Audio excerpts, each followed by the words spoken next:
final third level. You will see that repeated again in the colors of how the courses are listed. It just gives you an easy way to identify at what level the courses exist. Oops, let me go through. So what I would want you to do, and the team is putting this in the chat right now, I would want you to go to the actual IBM Skills Build link so I can quickly walk you through the actual registration process to ensure that you don't get lost at all in it. Again, there's no cost to it. Once you sign up, you have continued access to it, especially if you have enrolled in a course. But the first hurdle that most people run into is that they don't really know how to sign up for the course or how it goes about. So that's why I'm showing you. You have the choice. You can sign up with your Google Mail or your Gmail account or your LinkedIn. That is a so-called single sign-on, meaning you're exchanging information that you've given to those entities with IBM. But that is generally just your name and your email address. If you sign up with your email address, you will be walked through a multi-factor authentication. So please do just keep that in mind. Some of you might get a code in the email that you have to put into the multi-factor authentication, and others, if you've chosen the single sign-on process, do not. There's nothing wrong. It's still going to be the same process, okay? The first thing it's going to ask you is there's going to be a little sign-up picture, first name, last name, email address, and it's going to ask you for a password. Now, IBM is big on data security, so those passwords have to be at least 10 characters long, so be ready to have a good password ready to go, okay? Let me make sure that I can continue on my slides. Again, if you've done multi-factor authentication, you will have the little window pop up, and sometimes that email lands in spam, so please keep in mind that you want to look for it. If your system does not require you to do multi-factor authentication, you should already be at the page where it allows you to actually set up your profile. Again, that is just confirmation of first name, last name. The country is going to be chosen already by your IP address. Location is going to be marked as the state that has down. You want to see sponsoring organization below that primary section that you can fill things out in. That should say U.S. Chamber of Commerce Foundation -- hiring our heroes. You do not need to fill out the additional information, but you do need to agree to its terms and conditions. So I'm going to pause here for just a second and make sure that I'm not missing anything already in the Q&A that has to do with the actual registration. If my team could really quickly tell me if there's anything that I'm missing currently, because I cannot see it. Anybody? Just making sure that I'm not missing anything. So, okay, I see a couple of questions about the overarching process, so let me answer those really quickly. What if I've already started Skills Build on my own? I haven't paid anything. If I did the HOH sponsored Skill Build, would I have to start all over with a new account? Luki, basically, what it means is just that I cannot see your learning. Okay, so you will still have access to all the courses. But if we send you, for example, a curated list and say, hey, you should take these, I will not be able to see your progress because I don't have access to your account. You can change from the open skills build to the HOH initiative, but I just want to remind you that that takes a little bit of time, and it includes multiple emails from partners back and forth, because basically the organization that has you needs to release you, and we need to accept it. So that just takes a little bit of time, okay? Erlene asked, after we complete the courses, do we need to take a board exam to be licensed? Well, that very much depends on what course you are pursuing. Generally, these courses do not require any kind of testing. There is no exam to be taken. It's not a certification, it's just a certificate. So it's just proof of training having been taken, okay? I just want to make sure that we get that. So if you've signed in, this would be the sign-in page. The first page you should see should look a little bit like this. I want to spend just a few minutes on this page to tell you about everything that's on it.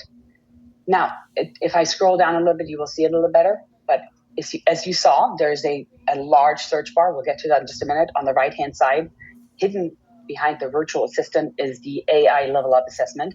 The algorithm will actually ask you multiple times if you want to take this assessment so you can make sure how much you already know. And then there's always a virtual assistant that pops up on these pages where you can actually type in whatever you're looking for and it will help you find it. This first carousel that you see is the resume learning carousel, meaning I'm enrolled in all of these courses or have completed them. So they will show up here so that I have quick access points to jump back in if I should continue. And the banner below that comes directly from IBM and is updated regularly because they are constantly updating things as they move along. They update course content and sometimes they update full courses. So please make sure that you take a look at it. as new things come out all the time in the different sections. Then we have more shortcuts through it, and then we get already into the recommendations. Now I've opened the recommendation folders so I can show you everything that's under them. The recommendations are found at the bottom of this page, but they're also found up here under recommendations. Okay, so basically all roads lead to Rome. All of the information on here is always interconnected. I find that very interesting, but it makes it sometimes a little convoluted to actually navigate. So the recommendations look like this. First, it's going to start off with just recommended learning, and it's always going to give you broad headers. Now it's not loading. I apologize. I'm in a hotel, so I have spotty internet apparently.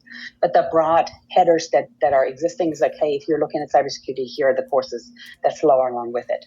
I will say, on the note of a wording like cybersecurity or user experience, in this search bar, if you type in here something that is a subcategory term or an umbrella term, if you type in the big umbrella term, that you will see maybe the first 10, 15 courses, but you might not see all materials.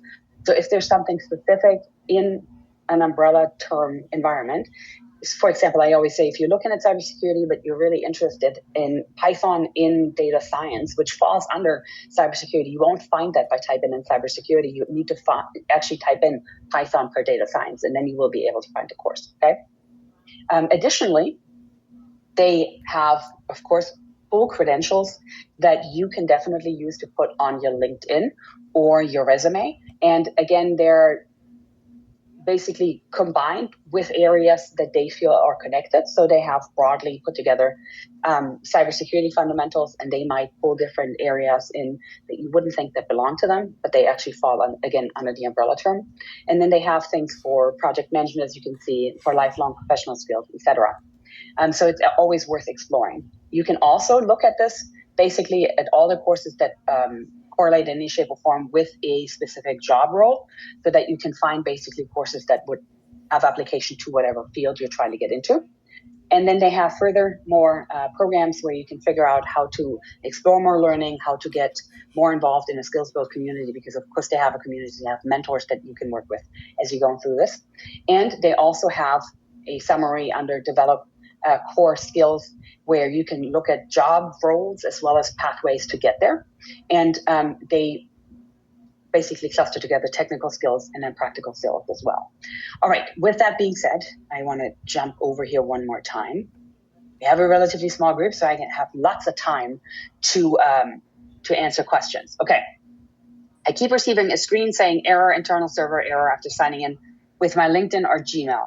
Matthew, that sounds a little bit like it could, one, be a browser error, or it might be a problem with a single sign-on. So what I would ask you to do is maybe try a different browser first. And if that doesn't work, then I would encourage you to just go through the quick process of signing in with your Gmail. Again, it's the same information being collected, first name, last name, and email address. And they're really big on keeping PII off their site. So there's very limited information that they will collect about you. And so if neither one of those work, though, please make sure that you send me an email and we'll look into it further with the team, okay? Erlene asks, do you assist with job placement after course completion? Erlene, not in the sense of job placement with IBM. We have definitely several different ways that we assist with job placement, but we're not a placement organization. We don't necessarily do recruiting, but we absolutely can facilitate you being connected to employers that are interested in hiring folks. Norberto is asking, are the learning modules AI related? I want to say at last count, I saw 13 different AI-related modules that you can complete at your leisure, Norberto. So if that's what you're looking for, you definitely find a wide variety of those. All right, that already includes all the questions that I quickly can see in the chat, in the Q&A.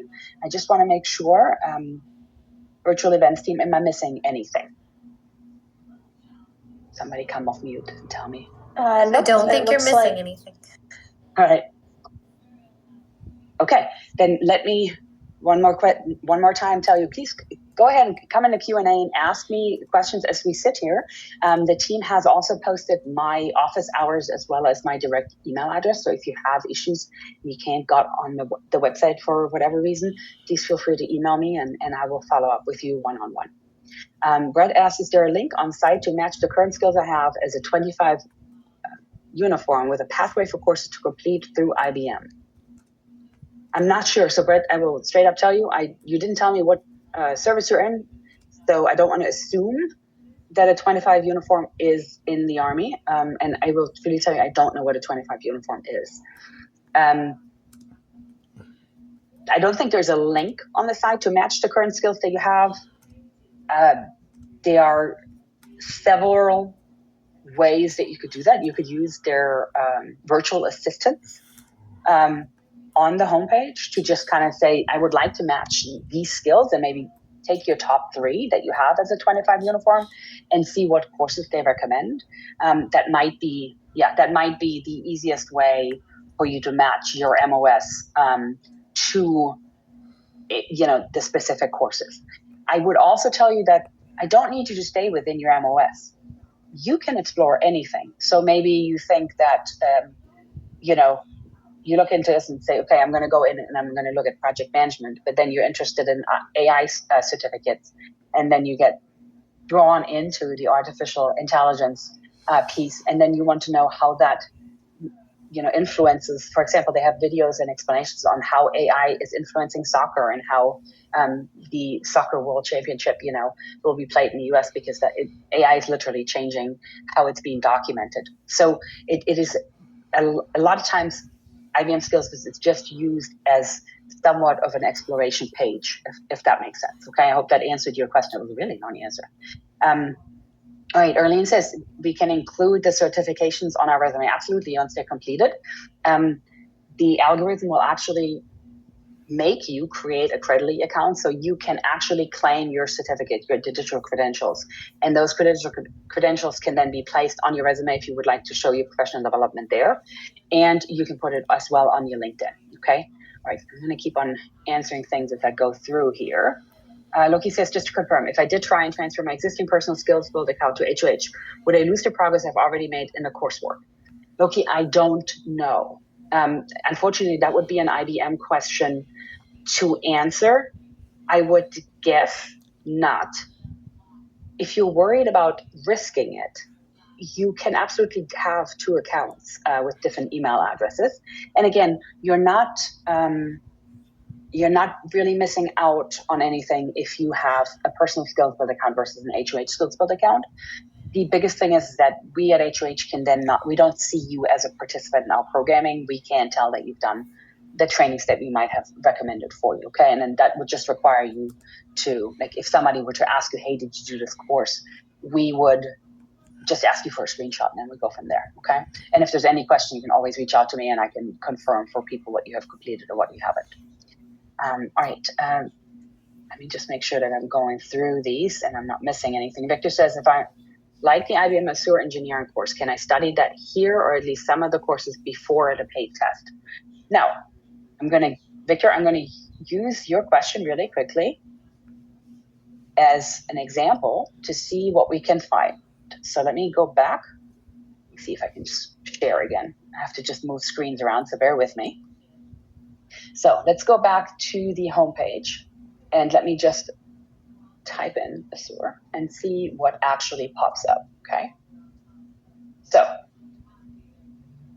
I don't know, I will fully tell you, I don't know what Azure is, right? And I would not know what I'm actually looking for.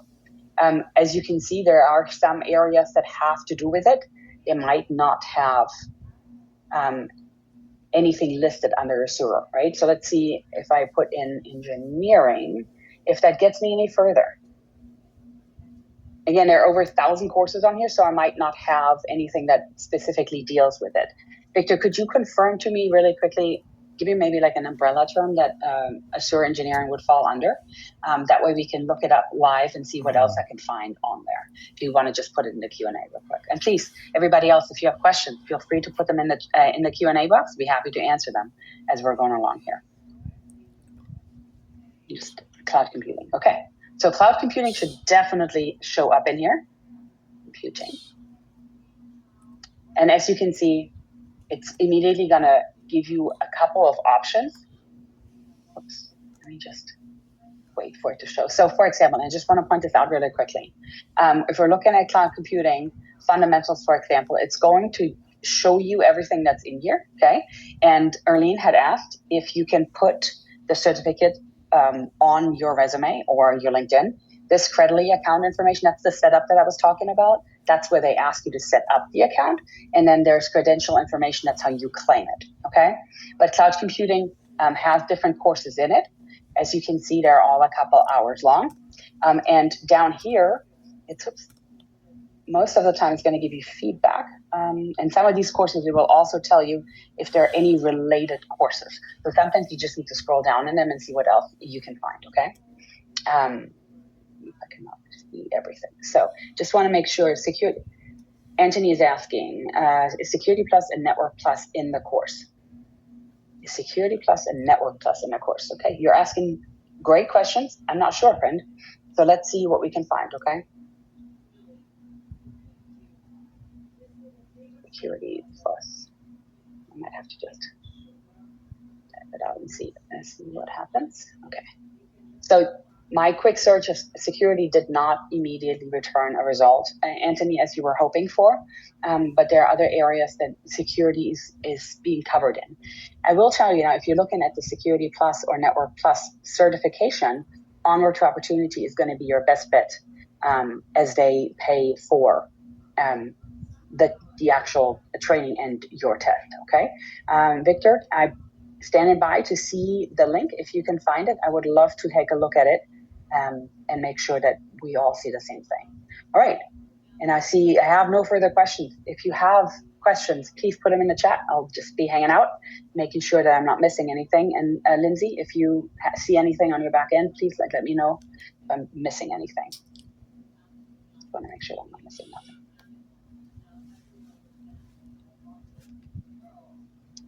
Okay. Mark says, what would you recommend if I already have A+, Net+, Sec+, and CYS A+? Okay. Mark, then I would recommend you take a look at what you're trying to explore. So if you are already certified in all of those areas, right? What is needed? Is it you are just going to use Skills Build to kind of explore new areas? Maybe you want to dive deeper into data science or how to connect, your project, your actual IT experience with project management and how you can weave into project management, or how you can represent it. And you just added, but no experience. So when you have all the certifications, but you don't have any practical experience, it becomes really, really important that your resume answers that question and gives clear examples of maybe on what project you've worked on, or how the actual learned experience is used in application. So maybe you can use the descriptions or areas of the certifications in the descriptions of your actual skills.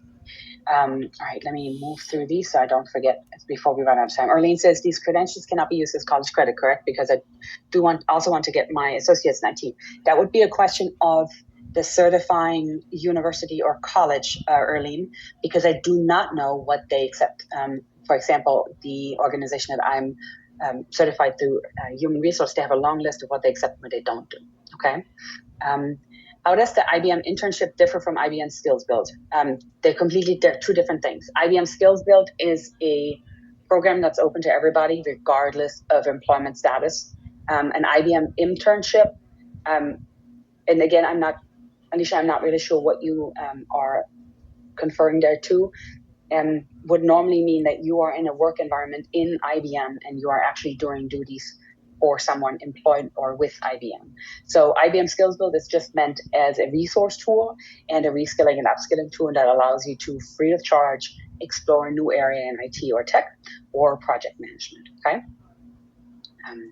I hope that answered your question. If it didn't, please hop back on and give me a little bit more information. Curtis asked, for the data analytics and AI, how does the training incorporate hands-on training? So from what I have seen, Curtis, and I have not seen the data analytics and AI course, but the way the trainings incorporate hands-on training is basically they will give you the tools, and if it includes any kind of generative AI, it's going to walk you through how to actually create the project and then actually apply whatever they're teaching you. So we'll always basically ask you to create a profile, and then that allows you to add that to your portfolio. All right. McKinney said, I'm a Conti SME for Security Plus, and the documents wouldn't be in SkillBridge unless they have some sort of partnership. Your best bet is to use a provider. Okay. I'm just trying to make sure. I think that was directed as the gentleman that asked about Security Plus. So please, I just said their documents wouldn't be in SkillBridge. Let me just reminder.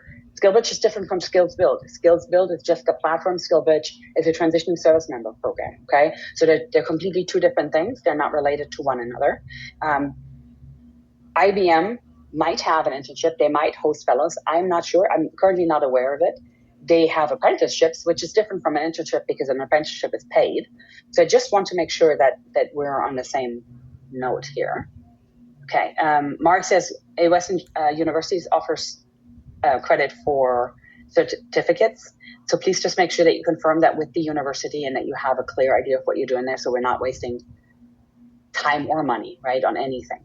Alicia says, is there a limit on how many courses we can complete on IBM Skills Build? No. You can use as many courses as you would like, friend. And the beautiful thing is, and you might have seen that already when I showed you my home screen, you can start multiple courses and not continue, and then they don't go away. The biggest thing for us is, and that guarantees your continued access, is basically actually enrolling in a course. So if you get on the homepage and you pick a course and you get to the course homepage, there will be a little button that says enroll or go to activity. Either one of those will take you or will mark you as enrolled in the actual training, and that means that we can continuously see your progress.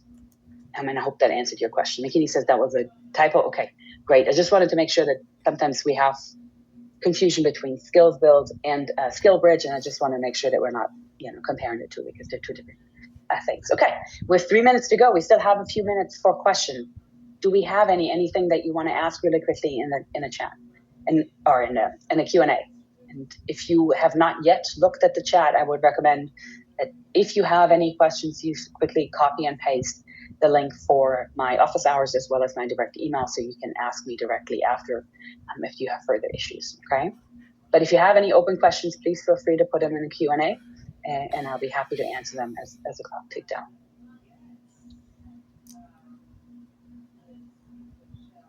Veteran says, can I do this as a veteran or only as a... No, it's open to everybody, friend. Regardless of your military status. So that means if your aunt wants to do it and she has no connection to the military, she has a connection to the military because of you can do this because you're a veteran. Absolutely. Your 18-year-old child can do it, or your cousin can do it, right? Or somebody from church, or even your employer or employer partners can do it. It's open and free to everybody. And we absolutely invite you to share it as broadly as you would like. If you know somebody is maybe struggling with figuring out what they want to do when they grow up, as I always say, please feel free to share it with them. You're absolutely welcome to use it. Says Mark has a list of top tier certifications, but he still can't find a place to build experience. Why is there such a push to upskill 30 million people if there aren't jobs available? Well, I would say the jobs are available, right? So I can't speak to IBM's reasoning for why they came up with the number of 30 million people. That I don't know. I believe that they see a skill gap that I agree with. And IBM, for example, just like most other employers, are looking at different ways to up their entry-level hiring and to answer the question of how we bridge that gap between education and then a place of actually finding experience. Because I know personally that they're working on it, as we've just had a conversation about it. I can't guarantee you that looks like everybody's going to get a job, right? I do know that they're looking to expand their entry-level hiring. But again, I don't know what that in practicality will look like, as I'm not in the boardroom, unfortunately. I would tell you, if you're trying to highlight your experience strategically, volunteering wherever you can will always be useful. Simply, if you work for a not-for-profit and you're working on a project with your school, or you're mentoring somebody else through their learning process, that can be a project that you can document, and that allows you to actually demonstrate the ability to apply the knowledge that you have found. All right, we are unfortunately already at the end of time. I hope I answered your questions. If you have further questions, please feel free to email me directly, and I'm going to put it, it's in the chat one more time, but Lindsay, if you could share it one more time, please. My email is very simple. It's ccarson@uschamber.com. So ccarson@uschamber.com, one word. Okay. And then I thank you for your time and attention today. I hope you were able to get your questions in. Again, if you were not able to, please take a look at the office hours or send me a quick email and we can connect that way. And with that, I wish you a wonderful Wednesday. Stay safe, stay brave, and we'll talk soon. Take care.